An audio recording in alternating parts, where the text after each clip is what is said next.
Բարի երեկո, Ազատություն TV-ի ուղիղ եթերը լրատվական կենտրոնն է շարունակում, այս ծրագրի ընթացքում դիտեք։ Եգիպտոսում գտնվող Հայաստանի և Ադրբեջանի ղեկավարներն են շփվել, բայց քննարկված հարցերի շրջանակը չի բացահայտվում։ Շփումներ կան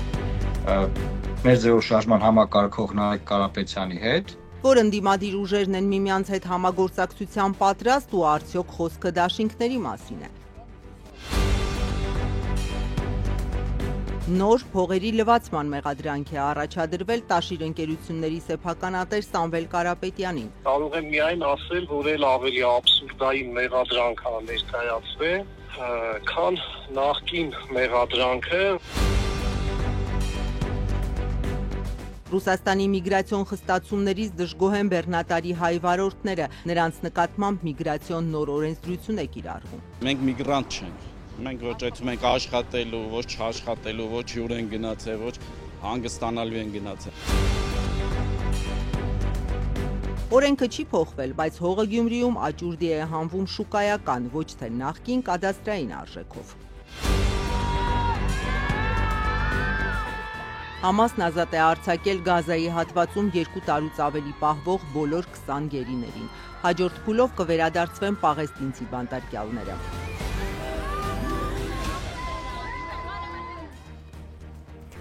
Հայաստանի վարչապետ Նիկոլ Փաշինյանն ու Ադրբեջանի նախագահ Իլհամ Ալիևը Դուշանբեից հետո նաև Եգիպտոսում են շփվել։ Հայաստանի և Ադրբեջանի ղեկավարները Միացյալ Նահանգների և Եգիպտոսի նախագահների հրավերով մասնակցում են Մերձավոր Արևելքի խաղաղության գագաթնաժողովին։ Ադրբեջանական աղբյուրները կարճ տեսանյութ են հրապարակել, հայկական կողմը լուսանկար, սակայն ոչ հայկական, ոչ ադրբեջանական պաշտոնական աղբյուրները չեն բացահայտել զրույցի բովանդակությունը։ ԱՄՆ նախագահը ևս Իսրայել կատարած այցից հետո ժամանել է Եգիպտոս։ Արդյոք նախատեսված է Փաշինյան-Թրամփ-Ալիև առանձին հանդիպում քննարկում, դեռևս չի հաղորդվել։ Հայաստանն ու Ադրբեջանը ապաշրջափակման համաձայնությունների հասան հենց նախագահ Թրամփի անմիջական միջնորդությամբ։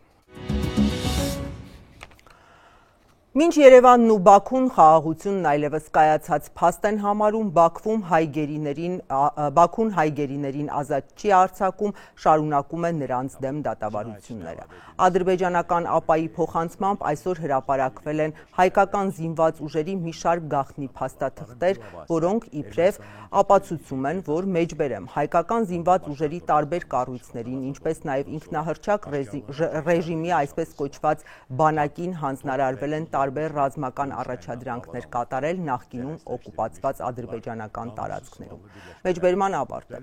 Ադրբեջանական լրատվամիջոցը վկայակոչում է դատարանի կողմից հրապարակված 2 փաստաթուղթ գաղտնի հրաման մարտական առաքելություն վերնագրերով, որոնք իբրև թե 2016-ի մայիս և դեկտեմբեր ամիսներին են ստորագրվել Հայաստանի զինված ուժերի գլխավոր շտաբի նախկին պետերի Յուրի Խաչատուրովի և գլխավոր շտաբի հետախուզության վարչության նախկին պետ Մովսես Հակոբյանի կողմից։ Բաքվում հայ գերիների նկատմամբ դատավարությունները փաստացի բաց չեն, դրանց միջազգային իրավապաշտպաններ, փաստաբաններ ու լրագրողներ ներկա չեն, նիստերից հաղորդվում են բացառապես ադրբեջանական պետական լրատվամիջոցների տեղեկությունները, որոնց ներկայացրած տեղեկությունները ճշտելու հնարավորություն չկա։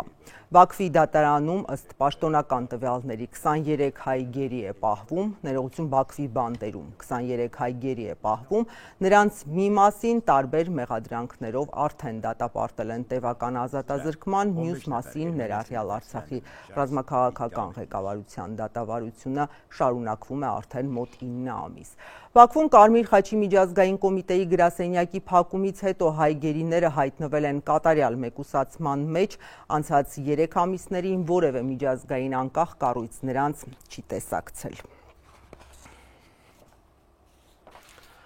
Կովկասի մահմեդականների վարչության ղեկավար Շեյխուլ Իսլամ Ալաշուքուր Փաշազադեն կրկին մեղադրանքներ է հնչեցրել հայ առաքելական եկեղեցու հասցեին, պնդել, որ հայ եկեղեցին, ինչպես նաև հայկական սփյուռքը մեջբերեմ ապակառուցողական քարոզչության միջոցով ամեն ինչ անում են, որպեսզի խաթարեն խաղաղության գործընթացը, մեջբերման ավարտը։ Այս անգամ Փաշազադեն այդ մասին հայտարարել է ՄԱԿ-ի գլխավոր քարտուղարի հետ հանդիպման ժամանակ։ Ըստ Ադրբեջանի պետական լրատվամիջոցի փողոցների ադրբեջանցի կրոնական առաջնորդը նաև հավելել է մեջբերեմ, մինչ երկու երկրների քաղաքական ղեկավարությունները քայլեր են ձեռնարկում խաղաղության ուղղությամբ, հայ եկեղեցին կոչ է անում ռևանշիզմի և նոր բախման մեջբերման ավարտը։ Ներքաղաքական թեմաների մասին հայաստանյան ընդդիմադիր դաշտում ընտրություններին ընդառաջ ակտիվ քննարկումներ են, համագործակցություն ընդդիմադիրները փնտրում են, բայց հարցն այն է միավորման թե ապագա ցուցակում անհատներ ընդգրկելով։ Քաղաքականություն նոր մտնող ուժերը համագործակցության իրենց սահմաններն են նախանշում մի իրավիճակում, երբ իշխանությունը խոշորացույցը ձեռքն առած նրանց շարքերում նախկիններ է փնտրում։ Շփումներ կան մեր ձևով շարժման համակարգող Նարեկ Կարապետյանի հետ։ Լուսավոր Հայաստան կուսակցության ղեկավարը չի բացառում համագործակցությունը կալանավորված միլիարդատեր Սամվել Կարապետյանի առաջնորդած մեր ձևով շարժման հետ։ Իսկ քաղաքական համագործակցության մասին ըստ Էդմոն Մարուքյանի կխոսեն, երբ ստեղծվի Կարապետյանի առաջնորդած ուժը։ Ես կարող եմ մի բան ասել, որ երբ որ քաղաքական ուժը կձևավորվի, այդ ժամանակ մենք կարող ենք խոսել այդ մասին։ Այս փուլում այդ մասին ասելիք չկա եւ նաեւ բազմիցս եղել են տարբեր հարցազրույցներ, որտեղ ես չեմ բացառել համագործակցությունը Սամվել Կարապետյանի առաջնորդած ուժի հետ։ Ոչ, Սերժ Սարգսյանին չենք տեսնում։ Ռոբերտ Քոչարյանի։ Ոչ։ Լևոն Տեր-Պետրոսյանի։ Ձեռնպահ կմնամ պատասխանելու այդ հարցին։ Էդմոն Մարուքյանի։ Եվս ձեռնպահ կմնամ պատասխանելու այդ հարցին։ Մեր ձևով շարժման համակարգող Նարեկ Կարապետյանը, որ անազատության մեջ գտնվող գործարարի եղբորորդին է, օրերս Կարպից Փաշոյանի հետ զրույցում ասել էր, թե այս պահին քննարկվում է լայն կոնսոլիդացիայով ընտրություններին մասնակցելու հարցը։ Սակայն Կարապետյանը բացառել էր անձամբ Ռոբերտ Քոչարյանի եւ Սերժ Սարգսյանի հետ կոնսոլիդացիան։ Միաժամանակ Կարապետյանն ըստ էության չէր բացառել համագործակցության հնարավորությունը Լուսավոր Հայաստանի ղեկավար Էդմոն Մարուքյանի եւ առաջին նախագահ Լևոն Տեր-Պետրոսյանի հետ։ Կոնսոլիդացիայի տարբերակ լայն կոնսոլիդացիայի հնարավոր է քննարկվում է։ Եթե Էդմոն Մարուքյանը հաստատում է, որ շփումներ կան Սամվել Կարապետյանի թիմի հետ եւ համագործակցությունն էլ չի բացառվում, ապա ինչ տրամադրություններ են Տեր-Պետրոսյանի ղեկավարած Հայ ազգային կոնգրեսում։ Մենք կհամագործակցենք ցանկացած ռացիոնալ եւ իրատեսական մտածողություն ունեցող քաղաքական ուժի հետ, որն ընդունում է իրական խաղաղություն կառուցելու, թալանի վերադարձը թույլ չտալու, Հայաստանը ճիշտ ռելսերին դնելու մեր մոտեցումները եւ կանգնած է մեր պատմամշակութային ինքնությունը պահպանելու դիրքերին։ Իդեպ բացառելով երկրորդ եւ երրորդ նախագահների հետ կոնսոլիդացիան, մեր ձևով շարժման համակարգող Նարեկ Կարապետյանն արդեն մամուլի ասուլիսում ընդգծեց, թե Քոչարյանի եւ Սարգսյանի թիմերից որոշ անձանց հետ համագործակցությունը հնարավոր է։ Շաբաթ օրը Սամվել Կարապետյանի շարժման անդամների հաշվետու ժողովին բեմում էր նաեւ Ռոբերտ Քոչարյանի թիմի նախկին անդամ Հայաստան խմբակցության նախկին падգամավոր Արամ Վարդևանյանը։ Չենք ասել, որ այդ ուժերի որևէ ներկայացուցիչի հետ չեն գնա, այսինքն ինչպես հայտարարել ենք միշտ, յուրաքանչյուր պրոֆեսիոնալ, որը ունի մեծ փորձ եւ մաքուր ձեռքեր, կարող է մեզ միանալ եւ շարժվենք առաջ իրար հետ։ Ես պետք է մտածում եմ, շփվում եմ, քննարկում եմ տարբեր ոլորտներ, տարբեր մասնագետների հետ։ Այսօր Հայաստանում չկա մի մարդ, չկա մի կուսակցություն, որ կարողանա մեր երկիրը այս վիճակից հանի։ Անպայման պետք է լինի քննարկում, համախմբում, պարտադիր չի որ կուսակցական լինեն, այլ մարդը տվյալ ոլորտի ներկայացուցիչն է, արդյունավետ, բանիմաց։ Մինչ միլիարդատեր Սամվել Կարապետյանի առաջնորդած շարժումը մաքուր ձեռքերով արեստավարժների հետ է քննարկումներ ծավալում։ Ընտրություններին ընդառաջ բանիմաց անհատների հետ քննարկումներ է սկսել մեկ այլ խոշոր գործարար Գագիկ Ծառուկյանը։ Օրերս ԲՀԿ առաջնորդը հայտարարեց, մի քանի ամսից կայանալիք խորհրդարանական ընտրություններին մասնակցելու է «Առաջարկ Հայաստանին» ծրագրով։ Եվ ասենք մասնակցել եմ «Առաջարկ Հայաստանին» ծրագրով։ Ծրագիրը պետք է լինի այսօր ուսումնասիրելով մեր երկրի հնարավորությունը, մեր ժողովրդի ունակությունը։ ԲՀԿ առաջնորդի «Առաջարկ Հայաստան» ծրագրին միանալու մասին արդեն հայտարարել է Դեմոկրատական այլընտրանք կուսակցության ղեկավար Սուրեն Սուրենյանցը։ Ավելին Սուրենյանցն այսօր Ազատությանը փոխանցեց, որ Ծառուկյանի քաղաքական ուժի հետ միասին են մասնակցելու խորհրդարանական ընտրություններին։ Մենք մեկ միասնական թիմով ենք մասնակցելու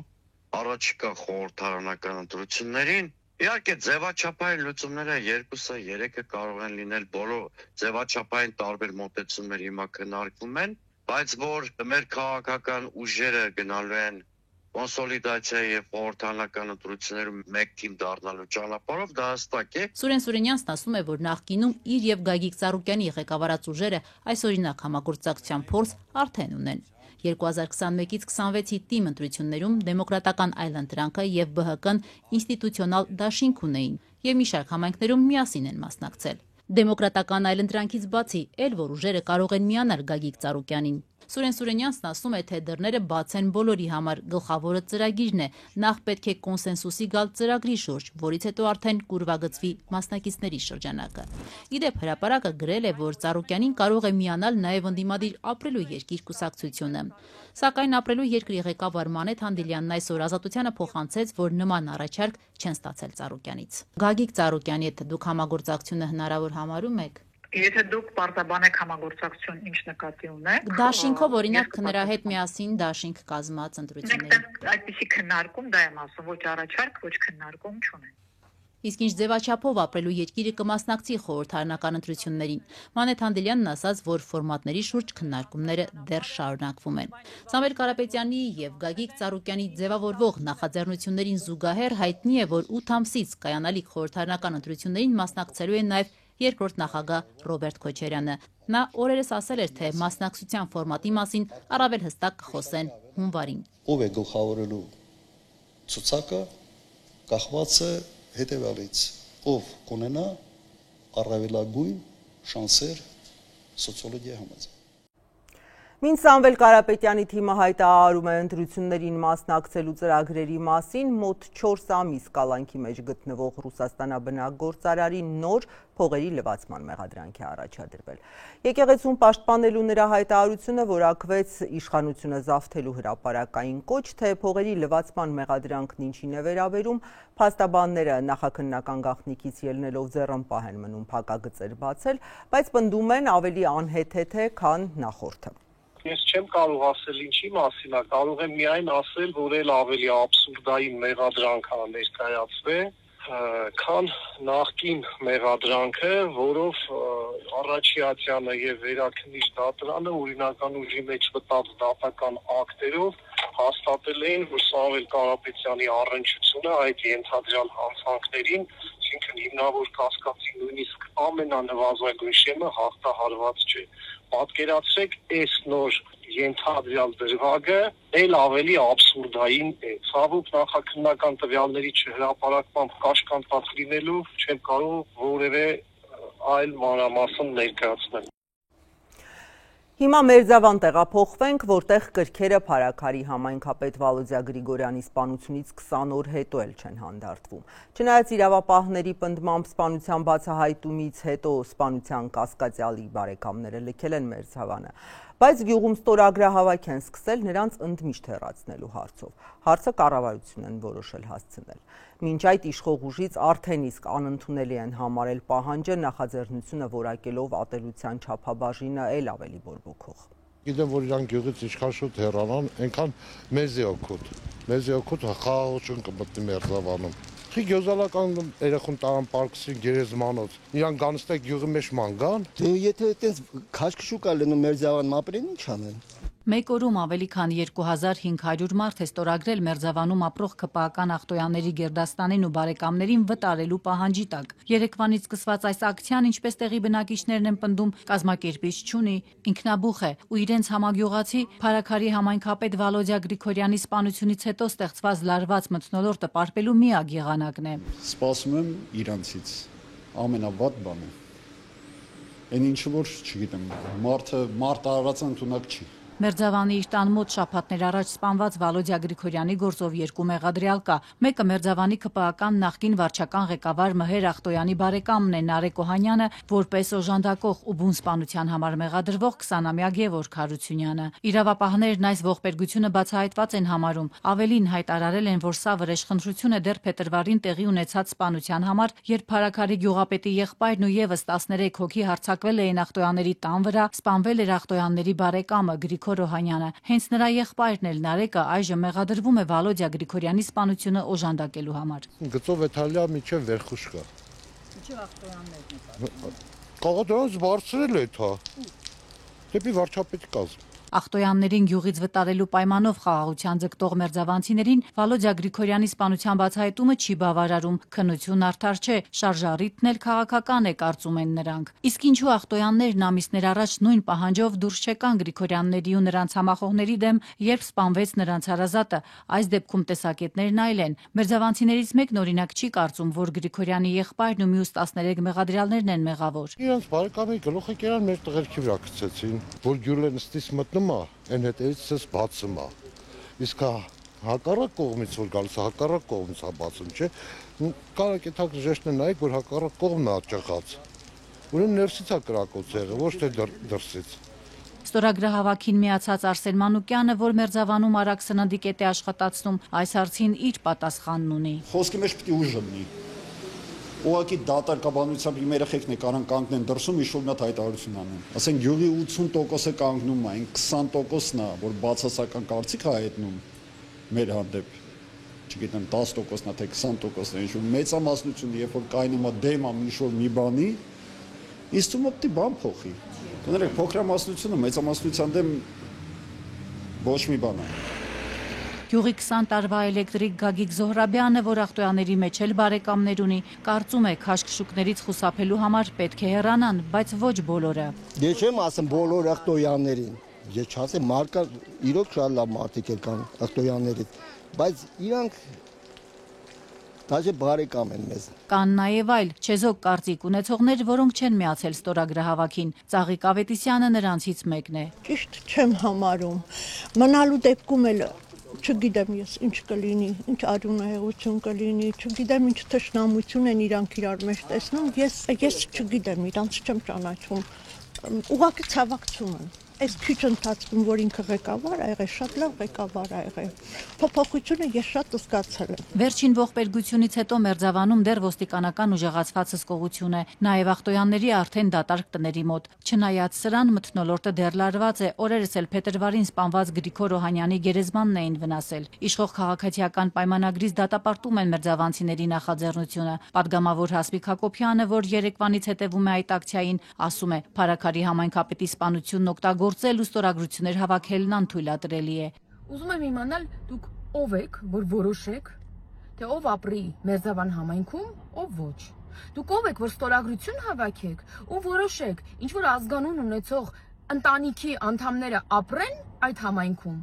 թե չապրեն այդ համայնքում։ Ժողովրդավարական երկրներում հարցերը լուծվում են դատարաններում ու մեղադրյալների նկատմամբ ոչ թե նաև նրանց հարազատների ազատության էջրույցում հիշեցնում է ԿՊԱ-ական պատգամավորը, ինչու պետք է վտարվեն հանցանքի մեջ մեղադրվողի հարազատները, հարցնում է Հասմիկ Հակոբյանն ընդգծում, ուր կհասնի հասարակությունը, երբ ամեն մի հանցագործությունից հետո կողմերը որոշեն միմյանց վտարել։ Լարվածությունը թոթափելու համար համայնքում որոշել եք, որ պետքա մարդկանց հանդեպ կիրառեք այդ ատելության ամենաբարձր դոզան։ Չնայած սրան, ախտոյաններին վտարելու գործընթացն ակտիվ փուլում է։ Մի քանի օր էլ կհավաքեն ստորագրություններ ու կուղարկեն կառավարություն։ Իրենց պահանջում պնդում են, ախտոյանները չպետք է ապրեն ոչ միայն Մերձավանում, այլև խոշորացված Փարաքար համայնքի մյուս գյուղերում։ Եթերում Ազատության լրատվական կենտրոնն է, մեր լուրերին կարող եք հետևել նաև Ազատության տելեգրամյան ալիքում։ Իսկ այս ծրագրի երկրորդ մասում առաջարկում եմ դիտել։ Ռուսաստանի միգրացիոն խստացումներից դժգոհ են բեռնատարի հայ վարորդները, նրանց նկատմամբ միգրացիոն նոր օրենսդրություն է կիրառվում։ Մենք միգրանտ չենք, մենք ոչ այդում ենք աշխատելու, ոչ չաշխատելու, ոչ հյուր են գնացել, ոչ հանգստանալու են գնացել։ Օրենքը չի փոխվել, բայց հողը Գյումրիում աճուրդի է հանվում շուկայական, ոչ թե նախկին կադաստրային արժեքով։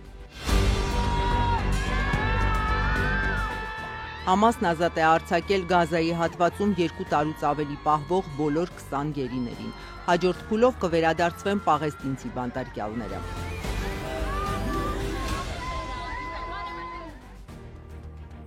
Ռուսաստանի միգրացիոն նոր խստացումներից դժգոհ են բեռնատարի վարորդները, որոնց գործը անմիջապես մուտք ու ելքի հետ է կապված։ Բայց 90 օրից ավելի գտնվելու պայմաններում նրանց այլևս արտաքսում է սպառնում։ Ռուսները կրկնակի կրճատել են ժամկետները, դեռ անցած շաբաթ կառավարությունից ասում էին տեղյակ են խնդրին, բայց լուծում չկա ու վարորդներն իրենք էին հասել գործադրի շենք։ Եթե այս անգամ էլ պատասխան չստանան, խոստանում են հաջորդ անգամ հանրապետության հրապարակ գալ իրենց բեռնատարների հետ միասին։ Եթե դանակը հասնի ոսկորին, սա Հայաստանի ֆուրերի շոֆերներն ով ասենք արևաններով սաղը լինեն հավաքվեն։ Թող Հայաստանն էլ Ղազախստանի պես բանակցի Մոսկվայի հետ, որ Ռուսաստանում 90 օրից ավելի մնացած բեռնատարների վարորդներին չարտաքսեն երկրից։ Այս պահանջով էին մի խումբ վարորդներ հավաքվել կառավարության շենքի առջև։ Ֆուրերով գալիս են հրապարակ հաջորդ անգամը, եթե այս հարցին լուծում չտվեցին։ Այն երկրները, որոնց քաղաքացիներն իրավունք ունեն առանց վիզայի մտնել Ռուսաստան, այս տարվա հունվարի 1-ից այլևս ոչ թե յուրաքանչյուր 6 ամսվա ընթացքում 90 օր կարող են գտնվել այնտեղ, այլ 1 տարվա ընթացքում գումարային 90 օր։ Այսինքն այս ժամկետը Ռուսաստանը 2 անգամ կրճատել է, բայց սա այն քաղաքացիների համար է, որոնք Ռուսաստան չեն գնում աշխատելու նպատակով։ Բեռնատարների վարորդները դժգոհում են, ինչու է այդ նույն փոփոխությունն իրենց վրա տարածվում։ Իրենք ոչ աշխատում են Ռուսաստանում, ոչ էլ առավել եւս որպես զբոսաշրջիկ են գնում։ Մենք միգրանտ չենք։ Մենք ոչ այդում ենք աշխատելու, ոչ չաշխատելու, ոչ հյուր են գնացել, ոչ հանգստանալու են գնացել։ Մենք գնում ենք մեր աշխատանքը անելու, մեզ ասում են գնացեք Ռուսաստան, գնում ենք Ռուսաստան, ասում են գնացեք Վրաստան։ Ռուսաստանում միգրացիոն խստացումների հետևանքով այսպիսի խնդրի առաջ են կանգնել ոչ միայն Հայաստանի, այլև այդ երկրի հետ ոչ վիզային հարաբերություններ ունեցող բազմաթիվ երկրների քաղաքացիներ։ Կառավարության դիմաց հավաքված հայ վարորդները լուրերով են լսել, որ Ղազախ վարորդների բողոքներից հետո միջանկյալ որոշում է կայացվել այդ երկրի համար։ Ոնց որ Ղազախստանի падգամավորները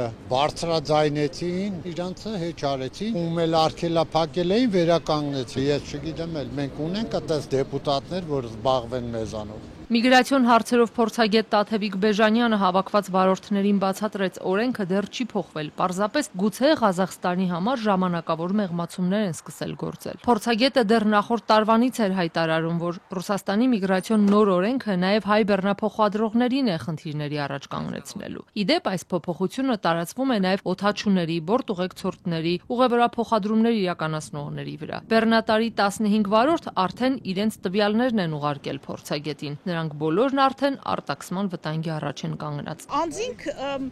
ինձ ուղարկել են հենց վարչական վտարման կամ վիսիլկայի փաստաթղթերը, որով իրենց մուտքը արգելված է։ Բայց 74 անձի ցուցակ ունեմ, որոնք գտնվում են վերահսկվող անձանց ռեեստրում, սառեցված են բանկային հաշիվները։ Եթե հայտնվել են վերահսկվող անձանց ռեեստրում, հաջորդ երթի ժամանակ իրենք են հայտնվելու այս վարչական պատասխանատվության տակ։ Բողոքի ակցիայի եկած վարորդները չսպասեցին, որ կառավարությունից իրենց ընդունեն, ոչ էլ նամակ հանձնեցին։ Ասացին խնդրի մասին նրանք լավ գիտեն, թող աջակցեն իրենց, հակառակ դեպքում բեռնատարների վարորդները ոչ ապրանք կտանեն Ռուսաստան, ոչ էլ կբերեն։ Շուտով, որ որոշ ապրանքներ թանկանա, իմացեք, պատճառը սա է, ասում են նրանք։ Իսկ Ռուսաստանի սահմանած այդ 90 օրը ողջ տարվա համար քիչ է, իրենց կամքից անկախ են դա խախտում, նեղսրտեցին։ Այդ 90 օրը փաստորեն գալիս է, որ մենք տարվա մեջ կարանք ընդամենը անենք, եթե հերթեր եղավ, հիմա էլ ձմեռը, սարը ձուն եղավ, մենք պետք է մնանք ընդ կանգնած։ Դա արդեն մեր այդ 90 օրից դուրս է գալի։ Այդ 90 օրն էլ լրացավ, մեզի բռնում փակում են, դեպորտի կարգի էլ չեն թողում, մտնենք մենք Ռուսաստան։ Վարորդներն ասացին իրենց ընկերներից շատերին Ռուսաստան մտնող չեզոք գոտուց արդեն հետ են ուղարկել 3-ից 5 տարվա մուտքի արգելքներով։ Վարորդները, որոնք 1 տարվա ընթացքում արդեն 90 օր այնտեղ են եղել, հայտնվում են վերահսկվող անձանց ռեեստրում։ Սա նշանակում է, որ ֆինանսական ոչ մի գործարք չեն կարող անել ու ոչ միայն։ 2-3 օր ավելի դեպքում հայտնվում են վերահսկվող անձանց ռեեստրում, որ սառեցվում են իրենց բանկային հաշիվները, որևէ գործարք չեն կարող անել, բայց չեն արգելում գնալ գալը։ Իսկ երբ որ մարդը շարունակում է գնալ գալ, 90 օրից 180 օր ավել գտնվելու պարագայում մուտքի արգելք 3 տարի ժամկետով, 180-ից 270 օր ավել գտնվելու դեպքում 5 տարի ժամկետով, 270 օրից ավել ինչքան որ կլինի, ավել գտնվելու պարագայում 10 տարի ժամկետով մուտքի արգելք։ Երբ վարորդները զրուցում էին լրագրողների հետ, նրանցից մեկին զանգահարեց գործընկերն ու ասաց, իրեն արդեն 3 տարով զրկեցին Ռուսաստան մտնելու հնարավորությունից, բայց պնդեց, ձեռքին եղած փաստաթղթում միայն տուգանքի մասին է գրված եղել։ Դայակենանում ասում են 18-ի 8 կետով դու ընկնում ես բանի տակ, քանի որ նայել են FSB-ով, պագրանիշնիկներով։ 3 օր անցել է 90 օրից, ընդամենը 3 օր, 5 տարի իրեն փակել են։ Ազատությունը նախորդ շաբաթ էր դիմել ներքին գործերի ու արտաքին գործերի նախարարություններ։ Երկու կառույցներից էլ փոխանցել էին, տեղյակ են, որ կա այս խնդիրը, աշխատում են այդ ուղղությամբ։ Արտգործ նախարարությունից հավելել էին, համարում են, որ միգրացիոն օրենսդրության փոփոխությունները անհավասար պայմաններ են սահմանում ԵԱՏՄ մյուս երկրների քաղաքացիների համար։ Բայց Ռուսաստանի հետ բանակցությունների մասին պետական մարմինները դեռ նոր տեղեկություն չեն հայտնել։ Ռուսաստանի ստեղծած խնդիրները այսքանով չեն սահմանափակվում, ռուս իրավապահները իրավական օգնություն են խնդրել գլխավոր դատախազությունից Հայաստանի գյուղմթերքի ամենամեծ բեռնափոխադրող Սպայկա ընկերության քրեական գործով, ազատությանը հայտնել են դատախազությունից։ Դատախազությունը հրաժարվել է տրամադրել միջնորդության հիմքերն ու մանրամասները, նաև արդյոք համագործակցում են կամ համագործակցելու են։ Սպայկայի ավելի քան 100 բեռնատարներ Ռուսաստանի տարածքում արգելափակված են արդեն մոտ 1.5 ամիս, այս ընթացքում ընկերությունը չի մանրամասնել, թե ինչին է վերաբերում Ռուսաստանում սկսած իրավական գործընթացը հայտարարելով, թե իրենց ռուսները պաշտոնական պատասխան չեն տալիս։ Մեկ ամիս առաջվա տվյալներով բեռնատարների արգելափակման պատճառով Սպայկայի կրած վնասները կազմել էին $2 միլիոն։ Ինչու է փոխվել հող առնելու կարգը, եթե մշակված փոփոխությունները, որ համայնքային հողերի աճուրդները պետք է ոչ թե կադաստրային, այլ շուկայական արժեքներով անցնեն, դեռ օրենք չի դարձել։ Գյումրիում նոր ձեռնարկներ սկսողները արդեն խնդիրների են բախվում։ Գյումրիում փոքր բիզնես հիմնած Արսեն Վարդանյանը ցանկանում էր քաղաքի ծայրամասում 13-րդ գոտում հողամաս գնել, բայց անակնկալի է եկել, երբ քաղաքապետարանից հայտնել են, որ աճուրդի կարգն է փոխվել։ Այսուհետ ոչ թե կադաստրային գինն է լինելու մեկնարկային արժեքը, այլ շուկայականը, որը կարող է մի քանի տասնյակ կամ հարյուրավոր անգամներ բարձր լինել։ Այն տարածքը, որտեղ ես նախկինում 13-րդ գոտի գնային առումով ձեռք բերելու ցանկություն ունեի, մոտավորապես 12.5 անգամ ավելի բարձր թիվ են ներկայացրել ինձ։ Ինչ կան, օրինակ, մեկ քառակուսի մետրը ինձ ներկայացվել է 25,000 դրամ։ Բայց ընդունված օրենք, որ համայնքային հողերի աճուրդներն արդեն պետք է շուկայական արժեքով անցկացվեն, դեռ չկա, թեև կառավարությունը դեռ հուլիսին էր մշակել այս փոփոխությունը։ Գյումրիի գլխավոր ճարտարապետ Հենրիկ Գասպարյանն ասում է, իրենք մարզպետարանից գրություն են ստացել եւ դրանով են առաջնորդվում։ Երբ հողամասերը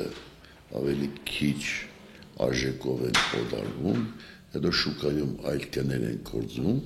դա ուղղակի միանգամից վնասի համայնքային բյուջեին։ Այսինքն դուրս է գալիս, որ այդ հողի գինը արժեր X ինչ-որ միավոր, բայց վաճառվել է X մինուս չգիտեմ ինչ միավոր։ Դրա համար կառավարությունը անդրադարձել է դրան եւ հանձնարարությունը եղել է մեր, արդեն որոշման նախագիծն ավելի պատրաստ է, որ պետք է մեկնարկային գինը լինի շուկայական արժեքին մոտավոր արժեքների մեջ։ Այս առաջարկությունը բոլոր համայնքներն են ստացել, բայց այն պարտադիր չէ, թերևս այն պատճառով, որ օրենքը դեռ չի ընդունվել։ Ամեն դեպքում Գյումրիի քաղաքապետարանում որոշել են, որ աճուրդների մեկնարկային գինը շուկայականով են սահմանվելու։ Մտավախություն ունեն, որ մի շարք քրեական գործերով անցնող համայնքապետերի պես իրենց էլ մի օր դատեն, եթե հողերն էժան գնով են օտարել։ Վերջին շրջանում մեր Հայաստանի Հանրապետության համայնքի ղեկավարներից մեծ մասին, սկսած նախկիններից մինչև 2000-ական թվականներից մինչև միշտ հարցեր են տրվել, մեղադրանքներ են առաջադրվել, որ հողերը օտարվել են շուկայականից ավելի ցածր գներով։ Տարեսկզբին վարչապետ Փաշինյանն էր կառավարության նիստին հողերի աճուրդներին անդրադարձել, շեշտել, որ դրանք հիմնականում ձևական են։ Իրականում աճուրդը աճուրդ չի, իրականում դրա մասին գիտեն շատ նեղ թվով մարդիկ։ Այստեղ ֆունդամենտալ խնդիրն է դա, որ աճուրդների հիմնական հատվածը ֆիկտիվ են իրանք։ Գլխավոր դատախազ Աննա Վարդապետյանն էլ հավելել էր, թե քրեական վարույթների մեծ մասը հողերի ձևական աճուրդների համար են հարուցված ու առաջարկել, որ շուկայական արժեքը սահմանվի մեկնարկային գին։ Եթե հանձնարարականն է ձևակերպվելու 3 կետ ավելացնել, անպայման աճուրդը շուկայական գնով եւ դա հնարավոր է որոշել։ Հողի շուկայական արժեքը կորոշի անկախ գնահատողը, գլխավոր ճարտարապետն ասում է, մրցույթով արդեն գնահատող կազմակերպությունն ընտրվել է ու առաջիկայում ավականին կսահմանի աճուրդով օտարվելիք հողամասերի մեկնարկային գինը։ Այսինքն այլևս հողամասի գոտիականությունը էական չի լինի, բայց արդյոք Գյումրիի ծայրամասում 1 քառակուսի մետրի համար 22-ից 25,000 դրամը բարձր գին չէ։ Շուկայական արժեքը տրված է, որպեսզի դա լինի մեկնարկային գինը, բայց դա դեռ չի նշանակում, որ այդ քնով պետք է վաճառվի։ Եթե չի կայանում, մենք վերանայում ենք։ Կա դասական աճուրդի մեթոդ է, որ կները կամացից կարող է իջնել։ Այսինքն վերջնական երբ ինչ քնով որ ծախվեց, վաճառվեց։ Այսինքն կոնկրետ այդ հողի գինը դա է։ Բայց Արսեն Վարդանյանի համար, որ գումար էր խնայել սեփական տունը կառուցելու համար, այլևս անիրատեսական է դառնում հող գնելը։ Կարծում է, գոնե փուլային տարբերակով էր պետք այս որոշումը առաջ տանել։ Ցածր եկամուտներ ունեցող կամ միջին եկամուտ ունեցող մարդու համար պիտի հասանելի լինի Հայաստանի Հանրապետությունում որևէ բան ստեղծելը։ Ասում է, այլապես մի ամբողջ կարողություն է պետք, որ միայն հող գնես։ Բավական լուրջ կայացած ու գումար ունեցող մարդը այսուհետ իրավունք կունենա կամ հնարավորություն կունենաք իրեն թույլ տա Գյումրիում հողատարածք ձեռք բերել։ Իսկ արդյոք կա տարբերակված մոտեցում տուն կառուցել ցանկացող քաղաքացու ու բիզնես շահունեցող կառուցապատողի միջև։ Չէ, նման բան չկա։ Անօթևանության խնդիրը տասնամյակներով չհաղթահարող Գյումրիում շատերն իրենց բնակարանային խնդրի լուծումը տեսնում են հենց իրենց տնակների տարածքում տուն կառուցելով։ Շուկայական արժեքով հողատարածք երկրորդային շուկայից գնելու փոխարեն թող համայնքապետարանից գնեն, ասում է Գասպարյանը։ Եթե մարդը հնարավորություն ունի տուն կառուցելու, ես չեմ կարծում, որ հողամասի գինը կարող է այդպիսի մեծ ազդեցություն ունենալ։ Աշխարհի ուշադրության կենտրոնում մերձավոր արևելյան տարածաշրջանն է։ Պայմանավորվածության համաձայն իսրայելցի վերջին պատանդերը վերադարձան Համասի գերությունից։ Կնեսետում Թրամփն է ելույթ ունեցել, որի անմիջական մասնակցությամբ էլ գլուխ եկավ Իսրայելի եւ Համասի միջև 2 տարի շարունակված պատերազմում հրադադարի գործարքը։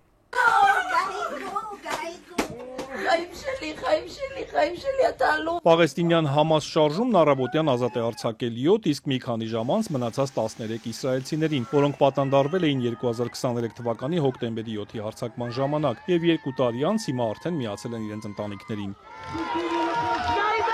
Արևմուտքի կողմից ահաբեկչական ճանաչված Համասն ԱՄՆ նախագահի խաղաղության ծրագրի առաջին փուլի համաձայն նաև Իսրայելին է հանձնել 28 պատանդների դիերից 4-ը, իսկ մնացածը կփոխանցի ավելի ուշ։ Իսրայելն իր հերթին ազատ է արձակել պաղեստինցի 250 դատապարտյալի եւ 1700 կալանավորի, որոնք տեղափոխվել են Ռամալլահ, Խան Յունիս եւ Գազայի այլ բնակավայրեր։ Շատ երջանիկ եմ, աննկարագրելի զգացողություն է։ Մենք հույսը չէինք կորցնում եւ դրա շնորհիվ ամուր էինք, փառք Աստծուն։ Մենք ուզում ենք պետություն կառուցել։ Մինչև հիմա չեմ կարողանում հավատալ, շնորհակալ եմ Աստծուն, մենք սպասում էինք այս ուրախությանը։ Մեզ վրա մեծ հոգեբանական ճնշում էր գործադրվում։ Երդվում եմ, մինչև վերջին պահը չէի հավատում, որ կազատվենք։ Թել Ավիվի պատանդների հրապարակում վաղ առավոտից հազարավոր մարդիկ էին հավաքվել տոնելու պատանդների ազատ արձակումը։ Այսօր ուրախ եմ, որովհետև նրանք տուն են վերադառնում, որովհետև այս արյունալի ողբերգական պատերազմը դադարել է, որովհետև սա նոր օր է, նոր օր այս տարածաշրջանի, աշխարհի համար։ Այսօրվան այնքան երկար եմ սպասել, 2 տարի։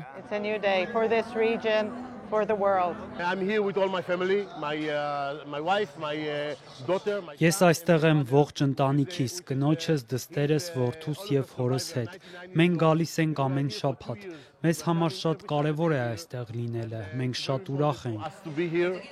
And today is a happy day. We've been fighting for so long. We've been advocating. Այնքան երկար ենք պայքարում, մասնակցում ենք հանրահավաքների, անում ենք ամեն ինչ, որ նրանց տուն բերենք։ Նրանք ասես մեր ընտանիքի անդամներ լինեն, նրանց չենք ճանաչում, չենք հանդիպել, բայց նրանք մեր եղբայրներն ու քույրերն են։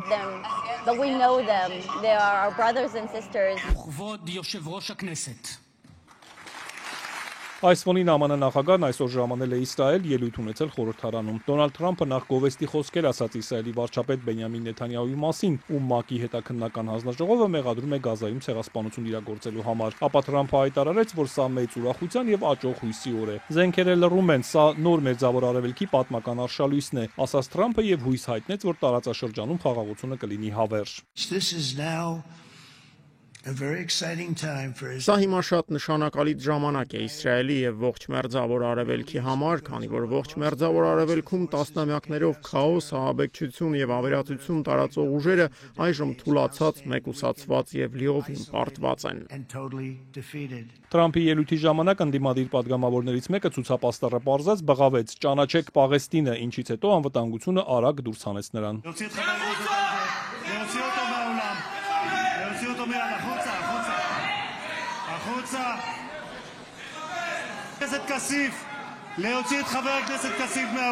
Քնեսեթում ելույթ ունեցավ նաև Իսրայելի վարչապետը Բենյամին Նեթանյահուն հայտարարեց, որ այսօրը եւ Թրամփի անունը կգրվեն պատմության մեջ, իսկ Թրամփի խաղաղության ծրագիրն անվանեց կարևոր քայլ երկարատև խաղաղության ուղղությամբ։ Ապա Նեթանյահուն նշեց, որ հավատալին է խաղաղությանը եւ շնորհակալություն հայտնեց Թրամփին, նշելով, որ նա Սպիտակ տանը Իսրայելի երբևէ ունեցած ամենամեծ բարեկամն է։ We welcome you here to thank you for your pivotal leadership in putting forward a proposal. Շնորհակալ ենք ձեր վճռորոշ առաջնորդության համար, որ առաջ քաշեցիք առաջարկ, որին աջակցեց գրեթե ողջ աշխարհը, որը տուն է բերում մեր բոլոր պատանդներին, վերջ դնում պատերազմին, նպաստում, որ հասնենք մեր բոլոր նպատակներին։ A proposal that ends the war by achieving all our objectives. ԱՄՆ նախագահն ավելի ուշ հանդիպել է պատանդների ընտանիքների հետ, ինչից հետո մեկնել է Եգիպտոս, որտեղ կհամանախագահի խաղաղության գագաթնաժողովը, որի նպատակն է վերջ դնել Գազայի պատերազմին եւ կայունացնել իրավիճակը Մերձավոր Արևելքում։ Շարմ էլ-Շեյխում կայանալիք միջոցառմանը, որին կմասնակցի մոտ 20 երկրի առաջնորդ, այդ թվում Հայաստանի վարչապետը, կստորագրվի նաեւ փաստաթուղթ, որը կնշանավորի խաղաղության ծրագրի առաջին փուլի իրականացումը։ Իսրայելի վարչապետի գրասենյակը հայտնել է, որ Նեթանյահուն միջոցառմանը չի մասնակցի։ 2023 թվականի հոկտեմբերին բռնկված պատերազմի հետևանքով ավելի քան 67,000 պաղեստինցի է սպանվել, վիրավորվել ավելի քան 169,000-ը։ Իսրայելական կողմն ունեցել է մոտ 1200 զոհ։ Իսկ ռուս-ուկրաինական հակամարտության ավարտը չի երևում։ Վաշինգտոնի օվալաձև կաբինետից պատերազմը կանգնեցնելու ժամկետների, ինչու՞ չէ նաև հնարավորությունների մասին Թրամփի առաջին հայտարարությունները շատ լավատեսական էին։ Ամիսներն անցնում են, Մոսկվային եւ Կիևին մեկ սեղանի շուրջ բերելու համար ամերիկացիները արդեն սպառնում են ռուսներին։ Իսկ Ուկրաինայի բնակչությունը պատրաստվում է հերթական պատերազմական ձմռանը։ Շարքային ուկրաինացիները բացարձակապես վստահ չեն, որ Գազայում խաղաղության հաստատումից հետո հերթը նաև իրենց կհասնի։ Ես չեմ հավատում, որ Ուկրաինայում մոտ ապագայում հնարավոր կլինի խաղաղություն հաստատել։ Այսօրվա դրությամբ պատերազմը միայն թափ է հավաքում, նախ եւ առաջ օդային պատերազմը։ Մեր էներգետիկ համակարգերը անդադար հարվածների տակ են։ Մենք էլ ոչնչացնում ենք ռուսական նավթավերամշակման գործարանները։ Մոտալուտ խաղաղության հարցում հոռետես է նաև Կիևի այս բնակչուհին, Անժելիկա Յուրկևիչը։ Ես կարծում եմ, որ Պուտինն այնքան վստահ է, որ հաղթելու է, որ չի գնա որևէ պայմանավորվածության։ Վաշինգտոնից սակայն զգուշացնում են, եթե Ռուսաստանը կրկին հրաժարվի խաղաղության պայմանների շուրջ բանակցել Կիևի հետ, հետևանքները կարող են շատ ծանր լինել։ Ես թերևս պետք է խոսեմ Ռուսաստանի հետ Թոմահոք հրթիռների մասին։ Արդյոք ռուսներն ուզում են, որ Թոմահոքները թռչեն իրենց ուղղությամբ։ Չեմ կարծում։ Այնպես որ ես պետք է ազնվորեն խոսեմ ռուսների հետ այս թեմայով։ Ես դա ասել եմ նաև Ուկրաինայի նախագահ Զելենսկուն, որովհետև Թոմահոք հրթիռների կիրառումը բռնությունը դուրս կբերի մի նոր մակարդակի։ Սպիտակ տան ղեկավարն այս մասին խոսեց անցած գիշեր նախագահական օդանավում Մերձավոր Արևելք թռիչքի ընթացքում, չբացառելով նաև, որ առաջիկա օրերին հեռախոսազրույց կունենա իր ռուսաստանցի պաշտոնակցի հետ։ Կրեմլի պաշտոնական ներկայացուցիչ Դմիտրի Պեսկովի խոսքով, սակայն գոնե այս պահին Պուտին-Թրամփ հեռախոսազրույցի մասին որևէ պայմանավորվածություն չկա։ Փոխարենը հանգստյան օրերին Թրամփն ակտիվորեն շփվում էր Ուկրաինայի նախագահ Վլադիմիր Զելենսկու հետ։ Երկու զրույց, երկու օրում։ Я говорив з президентом Трампом. Ես հենց նոր խոսեցի Միացյալ Նահանգների նախագահ Դոնալդ Թրամփի հետ, վերջին օրերին արդեն երկրորդ անգամ։ Մենք մանրամասնորեն աշխատում ենք ամերիկյան կողմի հետ մեր հակաօդային պաշտպանության բոլոր պաշտպանական կարողությունների ուժեղացման ուղղությամբ։ Խոսքը ամերիկյան արտադրության Patriot համակարգերի մատակարարման, նաև մեր հարվածների հեռահարության ապահովման մասին է։ Чуємо, що Росія боїться. Վաշինգտոնի եւ Կիևի միջև ակտիվ դիվանագիտական շփումների ֆոնին այսօր Ուկրաինայի մայրաքաղաք ժամանեց նաեւ Եվրամիության արտաքին հարաբերությունների գծով գլխավոր պատասխանատու Կայա Կալասը։ Նրա պնդմամբ Ուկրաինայի համար լավ ժամանակներ են գալիս։ Maybe time was once on Russia's side, but it's shifting to Ukraine now. Գուցե կար մի պահ, երբ ժամանակն աշխատում էր Ռուսաստանի օգտին, այժմ սակայն այն սկսում է աշխատել Ուկրաինայի օգտին։ Ռուսաստանի ամառային հարձակումը տապալվեց, տարածքային ձեռքբերումները նվազագույն էին, դրանք նաև ուղեկցվում էին ռուսական կողմի ծանր կորուստներով։ Its minimal territorial gains come with a huge Russian casualties and cost. Եվրոպացի պաշտոնյայի լավատեսությունը սակայն Ուկրաինայում ոչ բոլորն են կիսում։ Բանակում իրավիճակին քաջածանոթ падգամավորներից մեկը Մարիանա Բեզուգլան հորերս տված հարցազրույցներից մեկում պնդում էր դասալքության ծավալները երկրում ահագնանում են։ Այս պահին բանակի շարքերը ինքնակամ լքած զինվորականների թիվը նույնքան է, որքան մեր զինված ուժերի թվաքանակներ մինչև ռուսական ներխուժումը գրեթե 250,000։ Եթե այսպես շարունակվի, ապա շուտով դասալիքների թիվը կհավասարվի բանակի ընդհանուր թվաքանակի ուղիղ կեսին։ Զինվորականները, զորամասերն ու դիրքերը լքում են նախ եւ առաջ հրամանատարության տարօրինակ հրամանների պատճառով։ Ոչ միայն զինված ուժերի շարքերում, այլև ողջ Ուկրաինայում առկա դժգոհության ծավալների մասին են վկայում նաև այսօր հրապարակված սոցիոլոգիական հարցման արդյունքները։ American Political Service ընկերության պատվերով անցկացված հարցման արդյունքները վկայում են, եթե պատերազմն ավարտվի, ռազմական դրությունը չեղարկվի եւ Ուկրաինայի տարածքում ի վերջո նախագահական ընտրություններ անցկացվեն, Վլադիմիր Զելենսկին դրանցում պարտվելու է։ Հետազոտության համաձայն, եթե ընտրությունների երկրորդ փուլ դուրս գան, Ուկրաինայի զինված ուժերի նախկին հրամանատար այժմ Մեծ Բրիտանիայում դեսպան Վալերի Զալուժնին եւ գործող նախագահը, ապա Զելենսկին կստանա քվեների ընդամենը 26%-ը գեներալի 42-ի դիմաց։ Զելենսկին կպարտվի նաեւ մեկ այլ մեծ հեղինակություն վայելող զինվորականի, Ուկրաինայի գլխավոր հետախուզական վարչության պետ Կիրիլ Բուդանովի ընտրություններին մասնակցության դեպքում։